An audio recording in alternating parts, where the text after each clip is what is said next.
It's the Linemakers on Sporting News.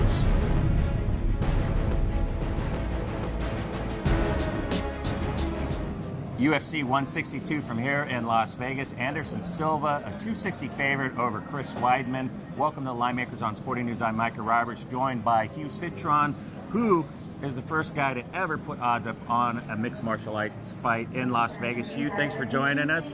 And who do you think has the right number here? Should we maybe say a little higher price here? Is it about right? No, I think this line at about minus 260, a little slightly higher than 2.5 to 1. Anderson Silva defending his middleweight title against Chris Weidman. The line looks, I have to say, it's pretty right on in this fight. So what does a guy do then? You always give nice advice. This is too high, this is too low.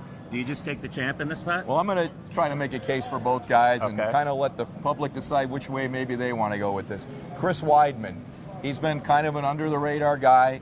He was 8-0 until last July when he really exploded on the scene with a second-round knockout in a fight he was totally dominating through the first, all the way through the second, when he KO'd a real tough middleweight in Mark Munoz, the Filipino wrecking machine. But that was all the way back in July. He had another fight scheduled in between and had to pull out due to an injury. But as things work out, he ended up getting his title shot anyway. Now, let's go to Anderson Silva, who I think has been the most dominating champion. People can say what they want. The guy takes it easy, or maybe he has that kind of show-off style. But let's face it, except for one fight about 2 years ago with Chael Sonnen, this guy has demolished everybody for the last 7 years. So in his last fight, they had to jump him all the way up last October to a light heavyweight fight where he completely destroyed Stephan Bonner in one round by strikes. The advantage maybe for Weidman here is, I'm sure he's watched all those films and how Chael Sonnen was able to have a real effective fight where Silva was very lucky to get the win in a last round submission in a fight Chael was totally dominating.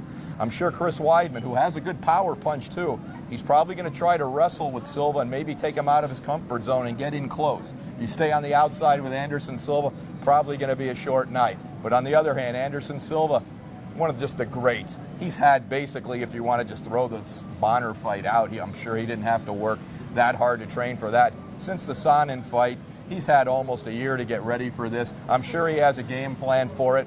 Once again, I never fault anyone who takes a MMA dog. It's probably the way to go. But I also couldn't argue with anybody who wanted to lay Anderson Silva at one of the shortest prices. When he fought Bonner, it was a prohibitive. He was like 12 to 1, 15 to 1. So this might be your chance to actually get a decent price on Anderson Silva. So you make up your mind. Do you want to take the dog and take the shot against the guy who eventually will lose?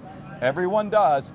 But Anderson Silva hasn't shown any weaknesses in any fight but one in the last 7 years. So, Micah, I'm going to leave it up to the public. Let them see what they want to do with this one. Sounds good. Sounds like a great fight. Thanks for watching.